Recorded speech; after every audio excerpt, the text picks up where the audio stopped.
Chicken काहे मकवले बारू तू किचन ए हो बोला ना का बोले कैले बा मने आज खाएला चिकेन काहे मकवले बारू तू किचन बोला ना हमारा मीट के मसाला ना बुझला ये राजा जी हमारा मीट के मसाला ना बुझला ये राजा जी राउर बोलल अंग्रेजिया ना सोहला ये राजा जी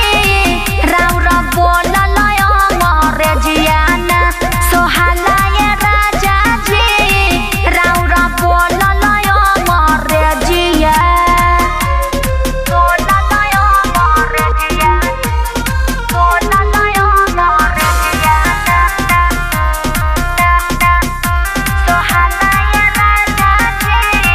जल्दी बनाव खिसिया तारे डैडी रुक जाइए अभी बनावतानी मैगी करबू माथा खराब जल्दी बनाव खिसिया तारे डैडी रुक जाइए अभी बनावतानी मैगी घर में आमा जी के बोलिया ना सुनला ये राजा जी घर में आमा जी के बोलिया ना सुनला ये राजा जी राउर बोलल अंग्रेजिया ना सोहला ये राजा जी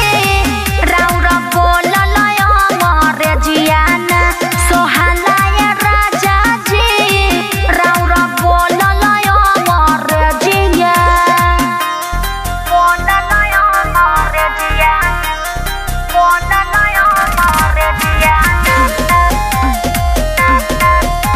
सोहला ये राजा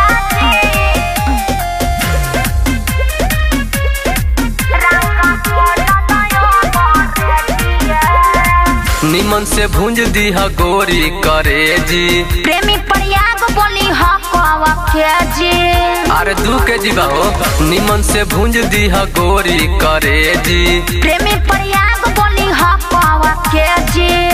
धनंजय राजा सुगरीब खुश होके चला ये राजा जी धनंजय राजा सुगरीब खुश होके चला ये राजा जी राउर बोलल अंग्रेजिया ना सोहला ये राजा जी राउर बोलल अंग्रेजिया ना सोहला ये राजा जी राउर बोलल अंग्रेजिया बंद करो मीटिंग जल्दी से दो ईटिंग आई एम भूखिंग गोरी तनी इंतजार करे।